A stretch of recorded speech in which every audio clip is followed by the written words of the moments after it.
Et le coucou, nous voilà de nouveau ensemble pour la suite de la correction. Donc avec la fiche 3 qui est la feuille suivante, avec une règle qu'on a déjà expliquée sur la fiche précédente et qui est un petit peu précisée ici. Donc à savoir, les verbes à l'imparfait sont des temps de récit considérés comme non bornés. Il n'est pas important de savoir quand ils commencent et quand ils finissent. Vous vous rappelez de notre petit texte? Il faisait beau, on ne sait pas exactement quand ça commence et quand ça finit, et ça n'a pas d'importance dans l'histoire. Alors les verbes à l'imparfait servent à exprimer des sentiments ou à décrire des scènes, répétitives ou non, indépendamment du moment où ils ont commencé et où ils se sont terminés. Donc, exprimer des sentiments, c'est une description d'une certaine façon, à décrire des scènes, mais c'est tout ce qui est description aussi, du décor, le portrait des personnages. Ces actions peuvent être répétitives ou non, c'est-à-dire des actions qui se répètent. Par exemple, je me levais tous les matins à 8 heures pour aller prendre mon bus. Donc tout ça, c'est ce qu'on a appelé le contexte, le décor.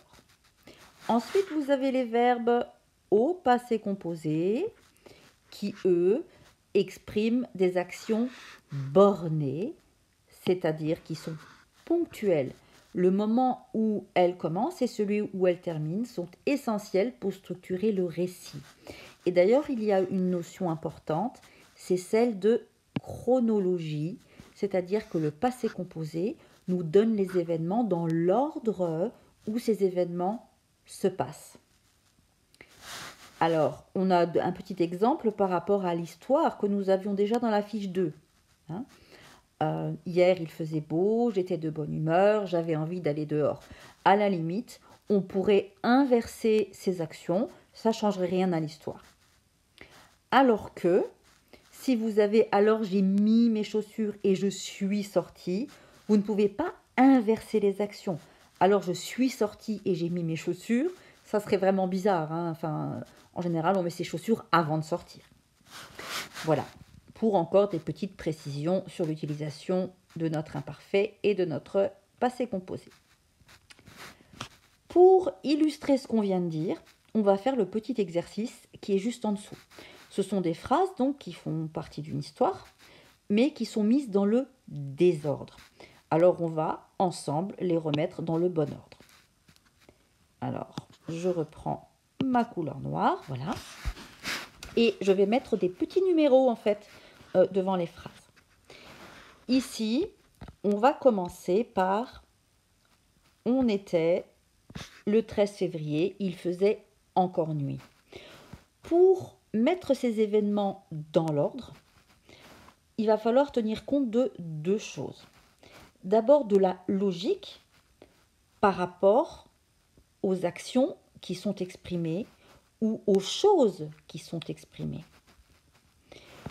On était le 13 février, à la limite, on pourrait le mettre n'importe où dans notre texte. Mais il faisait encore nuit, forcément, se situe au début, puisqu'il fait encore nuit. On continue.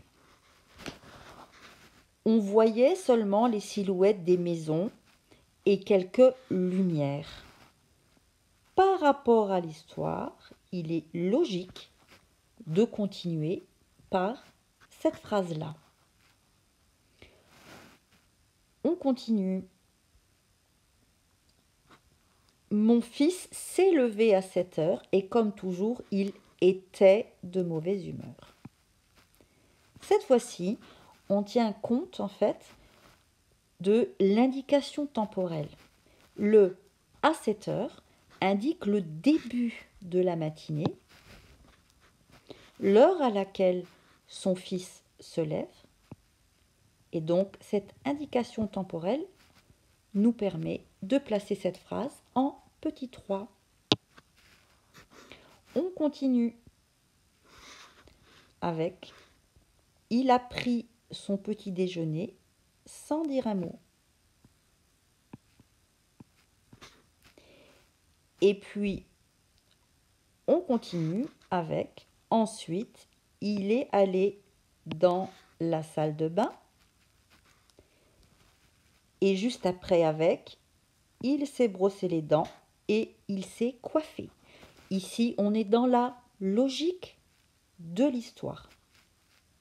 Le ensuite nous indique que l'action va se passer après le petit déjeuner. Et puis, il s'est brossé les dents et il s'est coiffé. Cette fois-ci, c'est dans la logique de l'histoire. Il est bien évident qu'il fait ces actions-là dans la salle de bain. On continue. Avec ici le petit 7. Il faisait froid et il pleuvait légèrement, mais comme tous les jours, mon fils n'avait qu'un vieux pull sur le dos. On passe ici à la description vestimentaire de son fils. Regardez là, en 8, il portait aussi des jeans troués et des baskets vert fluo. On précise qu'en plus du pull, il porte ça. Et là, vous avez votre petit aussi qui vous indique que c'est en supplément de ce qui a été dit juste avant.